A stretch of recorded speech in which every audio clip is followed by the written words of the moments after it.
Well, hello everyone. If you can hear me, I'm going to try to move the mic closer so you can hear me even better. All right, there we go.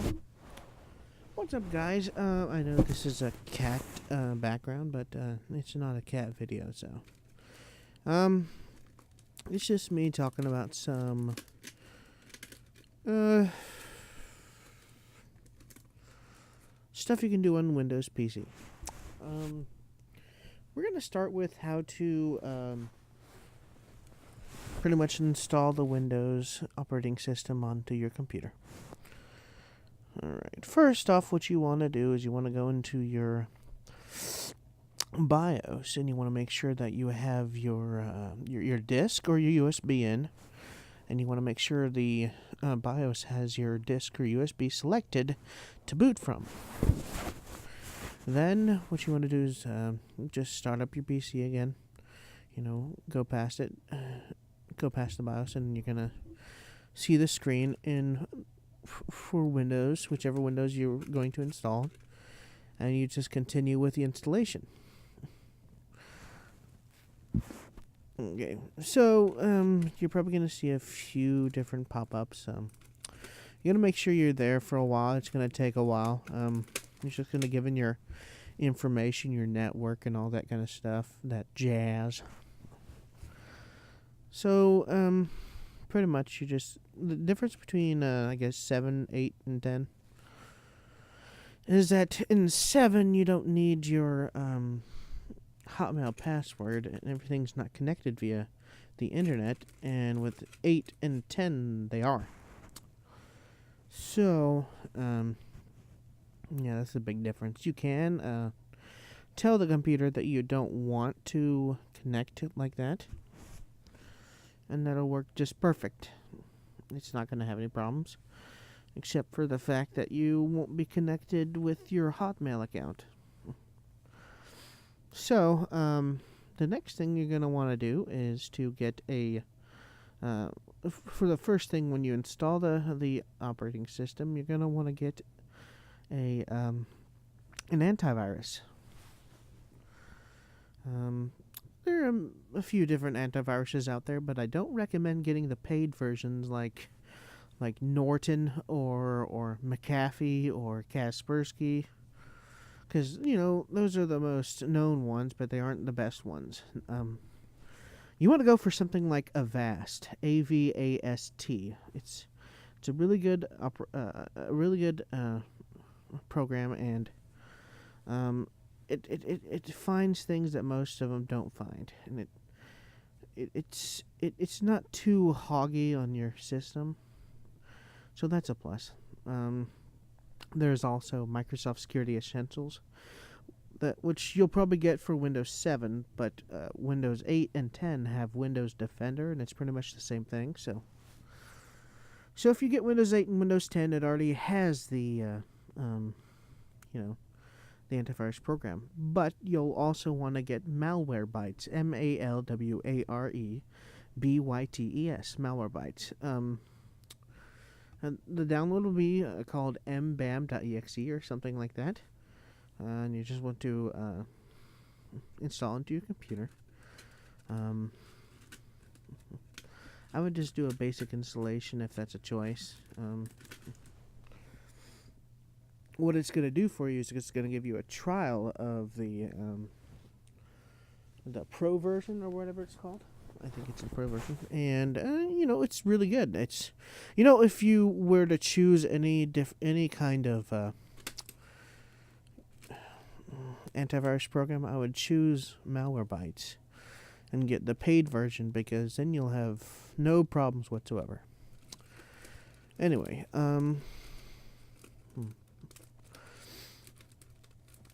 after you've installed your antivirus, you're gonna want to install your web browsers, the kind that you like to use.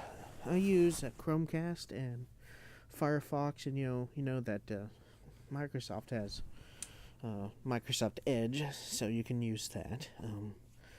So if you're a Windows 7 user, you won't have the cool programs like the Xbox program that's on Windows 10. It's really cool. It's pretty much being able to do the same things that you do in your Xbox. Kinda. They don't have the exact same games, but you know what I mean. So, um, the next, I'd say that you'd want to install your, I would install media players, depending if you're going to watch videos on it. The media player I recommend is VLC. Even though Microsoft already has its own Windows media player, I would still get VLC because it has more compatibility between different types of files, different formats and such, and more audio formats that it can play, and it can also convert those files. So and it can also record from the internet, or whatever you choose. So that's really good. So if you want to try a different one, there's also iTunes. There's also SM Player. That one's pretty good. I think it's around near VLC's quality. I haven't used it in a while, so but I used to use it all the time. I think there was a few things that it did that I liked. Anyway, once you're done with that, you can install your your productivity suite. You can install Microsoft's suite, Word, Excel, stuff like that. But what I would do instead is install OpenOffice.org. It's Apache's OpenOffice, and it has everything you're going to need to do any documentation. Sure, there's probably going to be stuff on Windows that on Microsoft's programs, but OpenOffice is such a good program. I don't think you're going to have any troubles. Okay, so the next thing, if you are interested, you want to install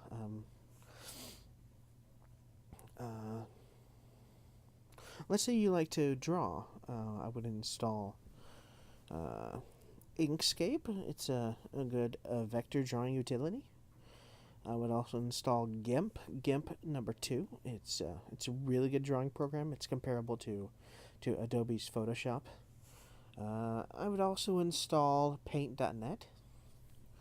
It's a beefed up version of the Windows Paint.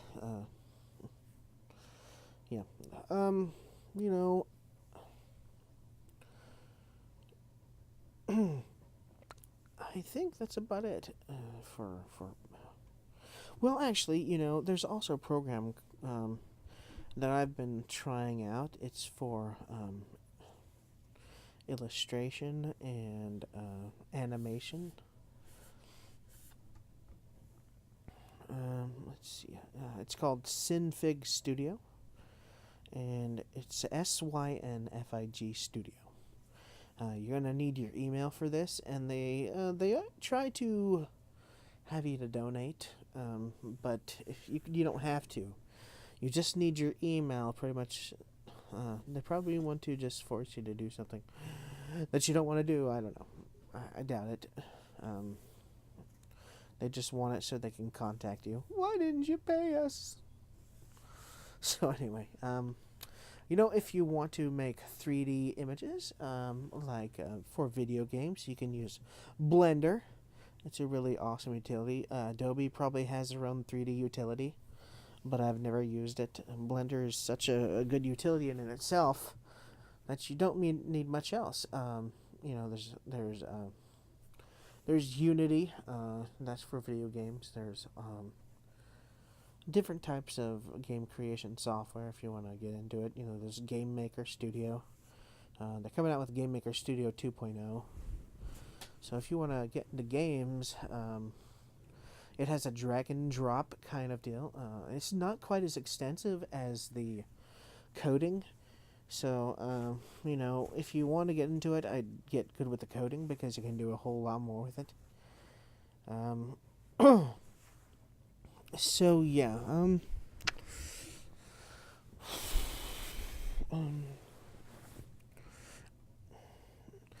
I've also tried the Unreal Game Engine. It's pretty good.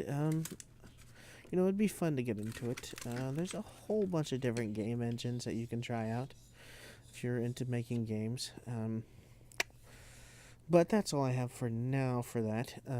If you're into making music, I would try out FL Studio. It's got a free version. There are limits to it, like the amount of stuff you can use. I think I actually don't remember exactly what the limit is. I don't know if it's the amount of times you can save or if you can work on it again. I can't remember. What I would do is just work on the entire thing and then post the song without shutting down the program. I don't know. You could also get Linux Multimedia Studio. There's Anvil Studio. There's I don't remember. I don't. You can also use Audacity, which is really good for if you're just a recorder. You like to record your voice and record guitar and stuff like that, and do all the music yourself. It blends music together, so yeah, that's pretty good. I like that. I know that Microsoft had a sound recorder kind of like that, but this program is really good. You can put different effects onto the recordings. I've used a few effects to, like changing the pitch of my voice. It's fun to do that. You can check that out if you check some of my other videos. Like on the Halloween type of videos that I made. You can check that out. I don't know how many times this video will get viewed. Hopefully, people are interested. Yeah. So, what else is there? If you like to play games, I would certainly go for Steam or Origin software. They both have good games. Origin is more so for EA, Electronic Arts. They have games like Sims 1, 2, 3, and 4, and Sim City, and all sorts of good stuff like what are those racing games? I don't even remember. Anyway, Steam has a bunch of different games. I bought Roller Coaster Tycoon World on there, and it was really cheap. If you want a really good place to buy games, if you want to find something that's really cheap, you'd want to go to a place that has codes.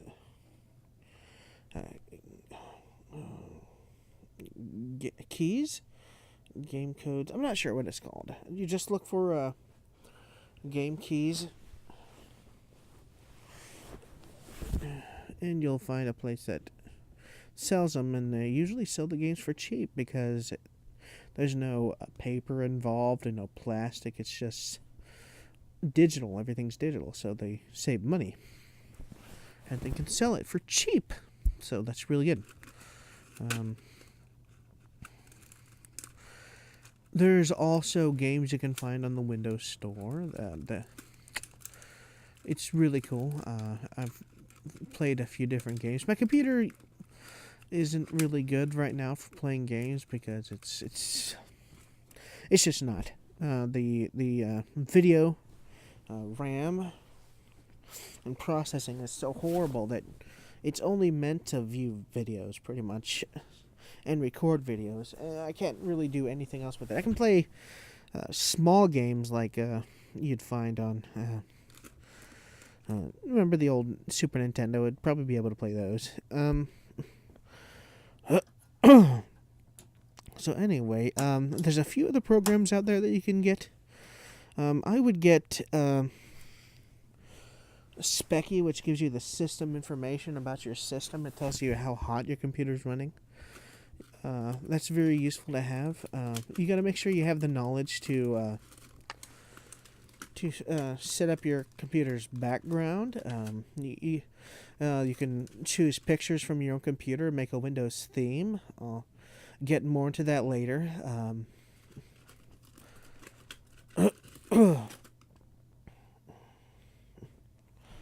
Themes are very easy to create, and Windows also has their own themes for download on their website. All you gotta do is Google it, Google Windows themes, and you'll be able to download them. They're usually all for free, but if you want to learn how to make your own themes, I will put a link for it on another video that I'm going to be making, and go ahead and check that out. And it's very easy.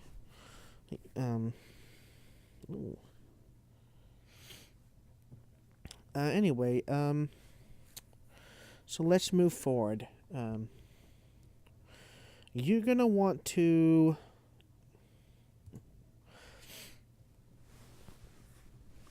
if you are kind of person who doesn't know exactly what you're doing, you're going to want to get a program called TeamViewer 12, if that's what's out right now.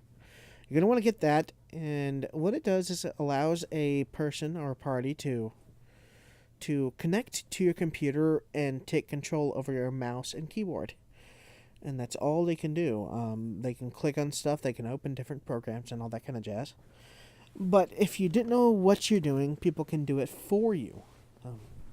They can install programs, they can get whatever you need done and get it done quickly.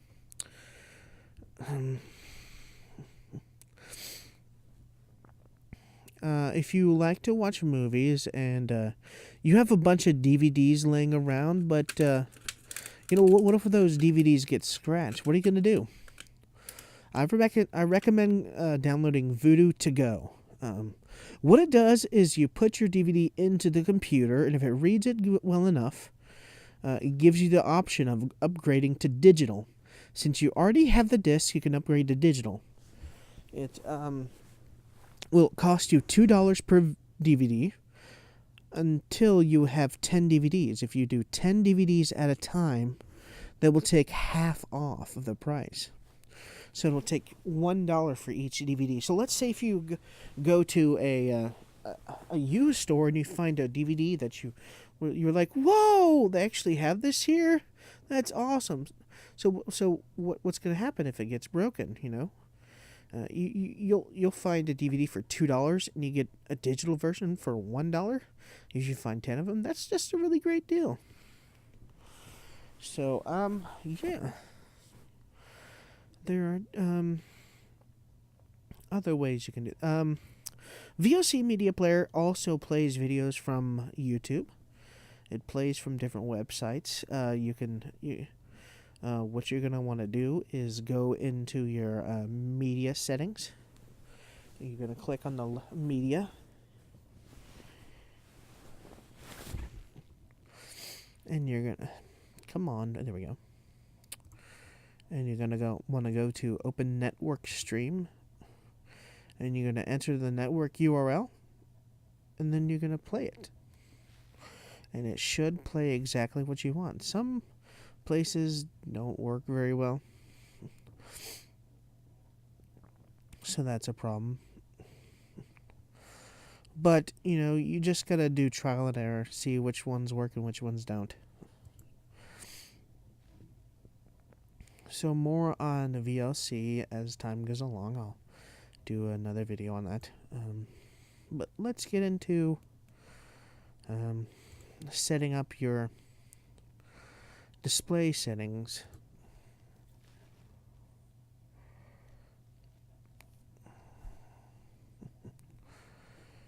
Got a new leaves on life. We got a new leaves on life. Lease on life. We got a new lease on life. Alright, when you click on the display settings, you're going to see customize your display, and you're going to see a window. It's either going to say 1 or 2. If you put two different ones, different displays on there, you're going to want to click detect, and you can identify them, and it's going to show both. Usually people use two if they're going to stream online, so they have one screen to see everything that they're doing and see who they're talking to. And the other just to play their game or whatever. Let's see apps and features. If you click on advanced display settings, you can see your resolution.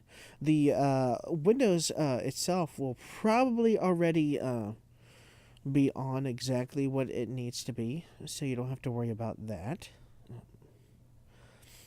I'm going to get further into that, but that's going to wait till another video.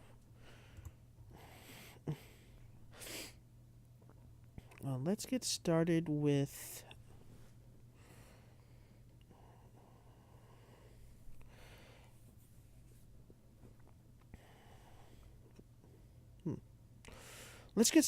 streaming.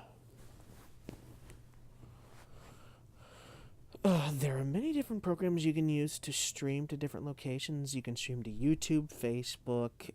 I think you can actually stream to Twitter now.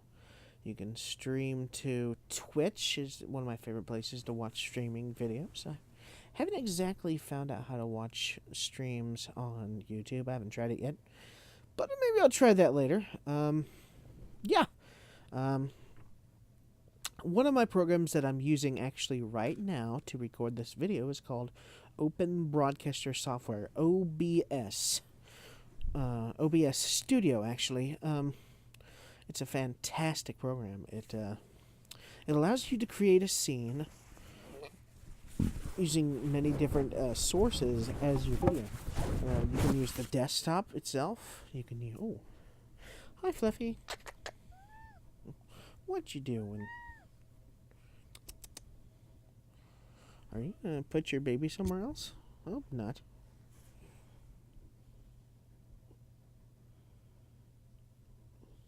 Okay. There we go. All right. Where was I? Yeah, you can use different sources. You can use your desktop background as the well, not the background, but the desktop itself. You can actually show people what you're doing. Right now, I'm not doing that because my desktop is a mess and stuff on there that you probably don't need to see. It's not that it's bad. It's just that it's just not. Nobody will care about it. So. You can use pictures, like I did. You can see the picture on there. I use that to record. You can use internet places. You can use a whole bunch of stuff, really.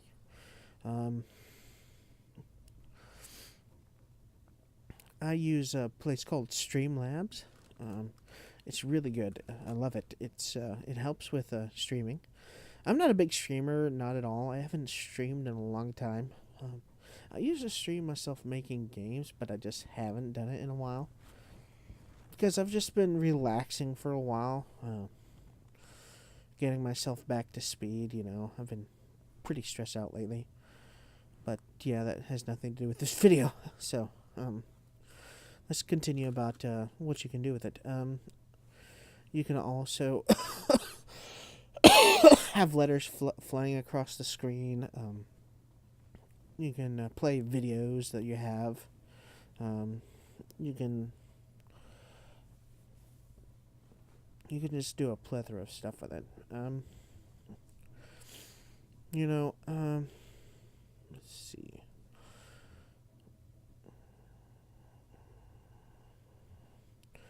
If there are any other programs that you guys, if you guys know of any programs that you guys like to use, and if you're not satisfied because you have to pay like a huge amount of money for it, if you don't know what to do, if you want to search for something but you don't know where to look, I don't want to pay like $800 for a program when I could get it for free, right? So what do you do? Well, you look at Alternative 2, alternative2.net. What that is a site that looks for alternatives for a program that you know of. Like, let's say Adobe Photoshop. Well, if you want to get an alternative for that, you look for alternative to Adobe Photoshop. And that's how I found GIMP. But, I found that a long time ago by myself, without even knowing about Alternative 2. I looked for stuff that's pretty similar to Adobe Photoshop, and that's how I found GIMP. And then I found Alternative 2, and it's like, what? Why didn't I find this before? So if you want to find alternatives to your program, search for them in Alternative 2, and you'll find a whole bunch of stuff. I love the program.